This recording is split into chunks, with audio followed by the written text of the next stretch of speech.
It's a cool room. It's got a loft.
Sir, you come hither to marry this lady? No. What? He comes to be married to her, father. You come to marry her. Man, you come hither to be married to this gentleman? I do. If either of you know of any inward impediments why you should not be conjoined, I charge you on your souls to put up.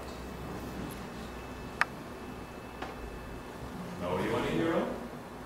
None, my love. And you, sir? I dare make his answer. None.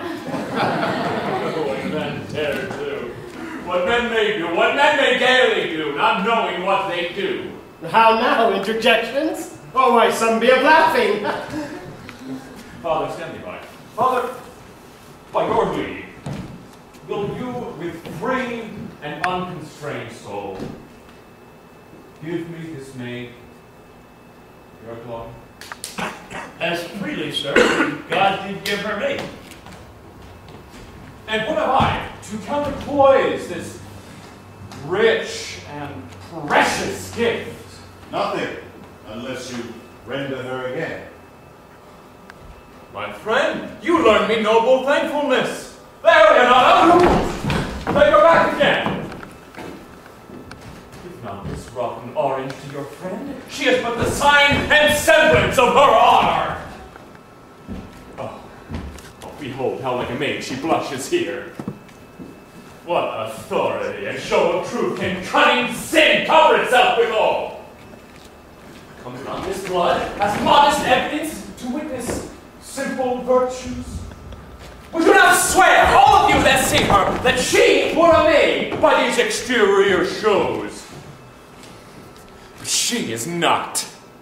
She knows the heat of a luxurious bed. Her blush is filthiness, not modesty. What do you mean, young man? Not to be married.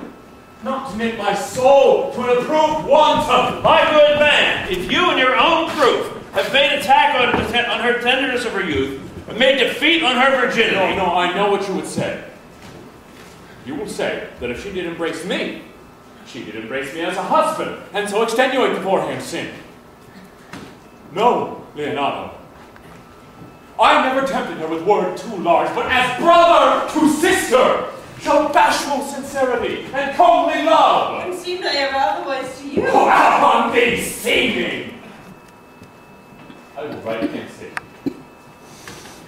You seem to me as Diane in her orb, as chaste as is the bud the air people own. But you are more intemperate in your blood than Venus or those pampered animals that rage in savage sensuality. Is my lord well that he does speak so on? Don Pedro, why speak not you? What should I speak? I stand dishonored that have gone about to link my friend to a common stale. Are these words spoken, or do I but dream them? Sir, they are spoken, and these things are true. This looks not like a nuptial. Leonardo, stand out here. Is this not the sergeant? Is this not the sergeant's brother? Is this heroes? All this is true, my lord, but what of it? Let me move but one question to your daughter. By that fatherly and kindly power that you have in her, Bid her answer truly. As you are my daughter, I charge you to do so. How am I beset? What kind of catechizing will you To this? make you answer truly to your name. Is it not Hero? Who can mark that name with any just reproach? Oh, marry that can Hero. Hero itself can blot out Hero's virtue.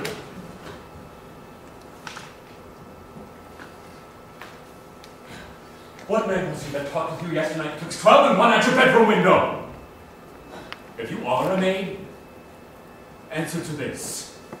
I spoke with no one at that hour. Why then, you are no maid. Leonardo, I am sorry you must hear. Upon mine honor, myself, my brother, and this grieved count did see her, hear her at that hour last night, talk to a ruffian at her bedroom window, who hath indeed, most like a liberal villain, confessed to the vile encounters that they have had 1,000 times in secret. Five. They are not to be named, my lord, not to be spoke of. There's not chastity enough in language without offense to utter them. Thus, pretty lady, I am sorry for thy much discovery. Oh, Hero. Oh, what a hero thou hast been if half of thy outward graces had been placed above the thoughts and counsels of thy heart. Farewell, most foul, most fair, most impious piety, and pious impurity. For thee, lock up all the gates of love. My eyelids shall conjecture hang, turning all beauty into thoughts of a heart, and evermore shall it seem gracious. Hath no man's dagger here a point for me? No! Hero! Wherefore seek you down? Come, Hero. Come, let us go. These things come to us to light smother her spirits up.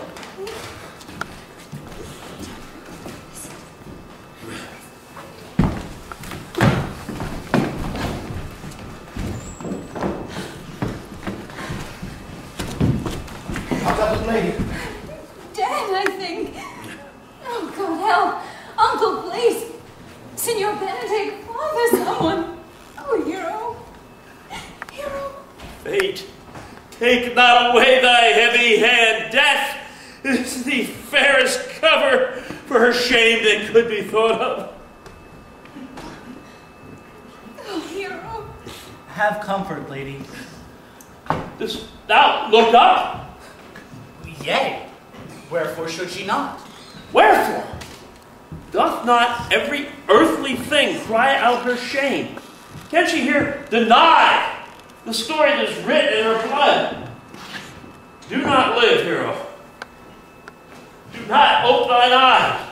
For had I thought they would not quickly die, thought I, your spirit stronger than your shame, I would myself rearward of reproaches strike at thy life. I had but one.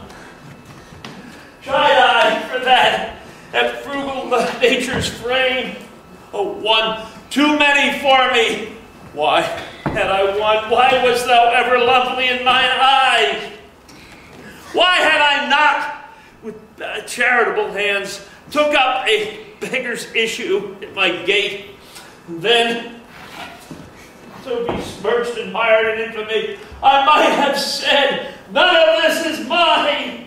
This shame derives itself from unknown loins.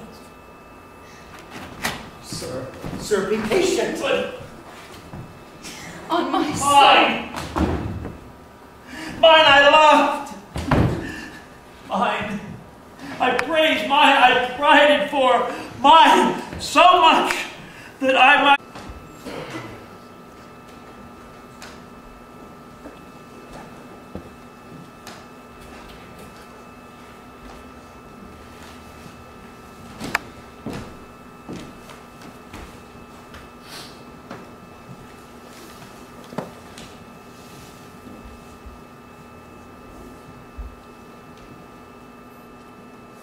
Done to death by by slanderous tongues was the hero that here lies. Death, in guerdon of her wrongs, gives her fame that never dies.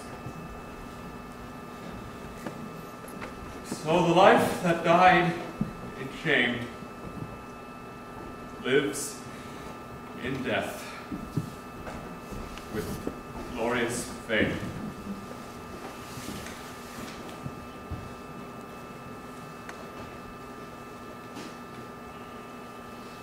Lay thou there upon her tomb, raising her when I am dumb. Now music, sound, and sing your solemn hymn.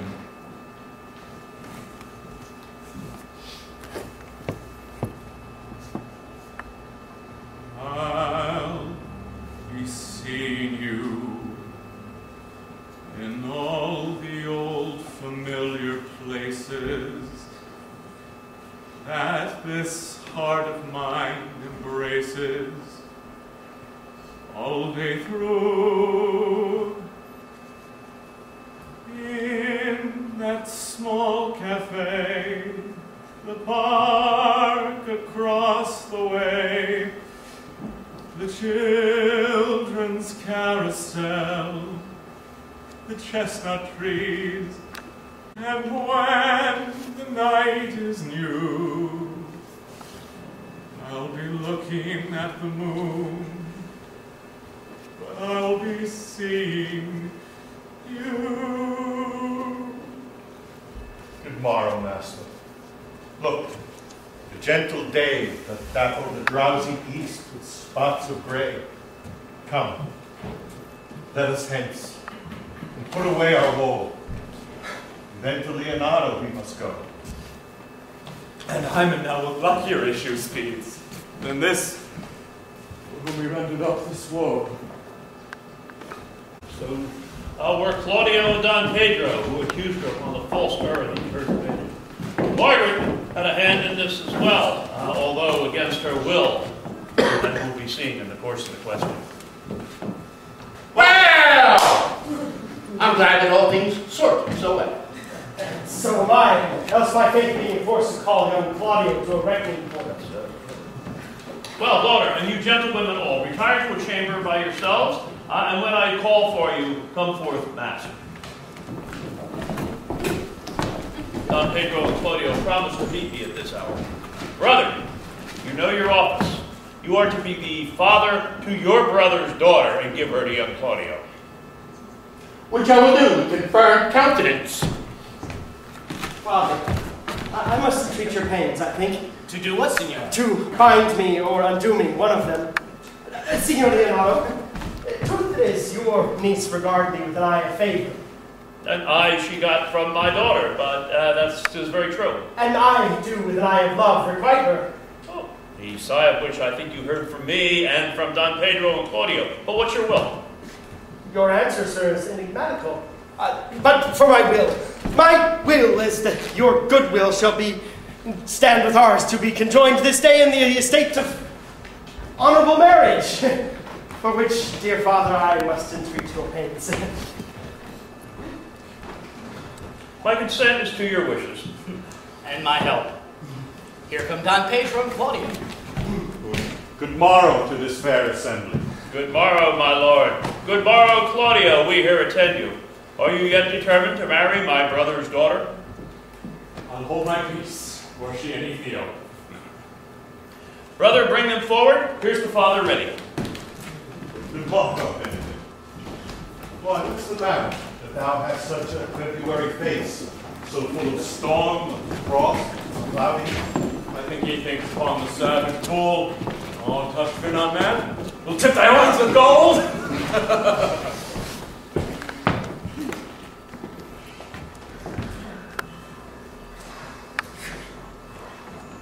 Which is the lady I must seize upon?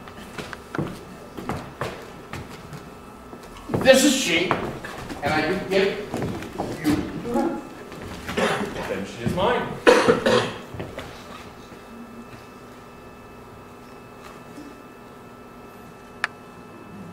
Sweet, let me see your face. No! That you shall not do until you stand before the Father here and promise to marry her. Very well. In your hand. God's Holy Father, I am your husband. If you like me. And when I lived, I was your other wife. And when you loved, you were my other husband. Another hero! Nothing certain. One hero died defiled, but I do live. As sure as I live, I am a maid. Only hero? The hero that is dead? She died, my lord, whilst her slander lived. All this amazement can I qualify, when that after the holy rites are ended, I shall tell you largely of fair hero's death. Meantime, let wonder seem familiar, and to the service let us present be. A soft affair, Father. Which is Beatrice?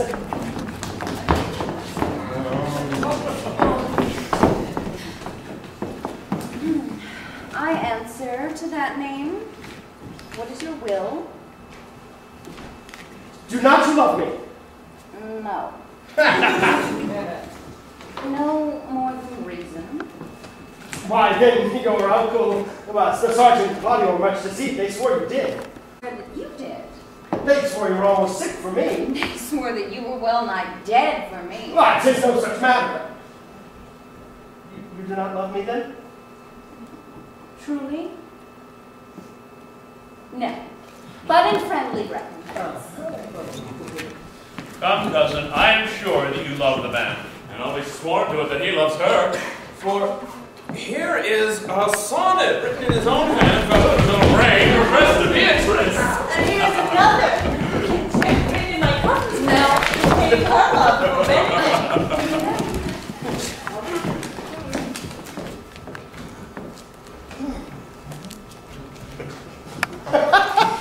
A miracle! Here's our own hands against our hearts. Come, I will have thee. But by this light I take thee for pity. Well, I would not deny you, but by this good day I yield upon great persuasion and partly to save your life, for I was told that you were in a consumption. I will stop your mouth. How dost thou, Benedict, the married man? I'll tell you what, Sergeant. A college of whipcrackers cannot flatter me out of my humor. Dost thou think I care for a satire or an epigram? No. If a man will be beaten with brains, he will wear nothing handsome about him. In brief, since I do purpose to marry, I will think nothing to any purpose that the world has set against it, and therefore never flout at me for what I have set against it. For man is a giddy thing. This is my conclusion.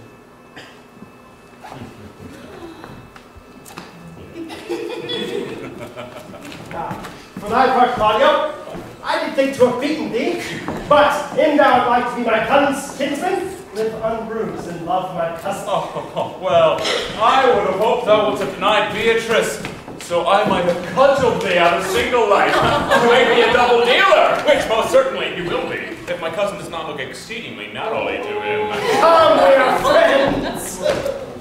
Let us have a dance and we are married, so that we lighten our hearts and our wives' heels. We'll have dancing afterward. First my word, therefore play music. Sergeant, thou art sad. Get thee a wife.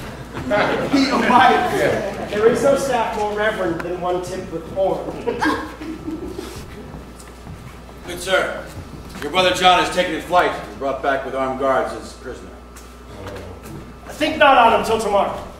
I'll devise thee brave punishments for him. Therefore, let us play music. Thank you.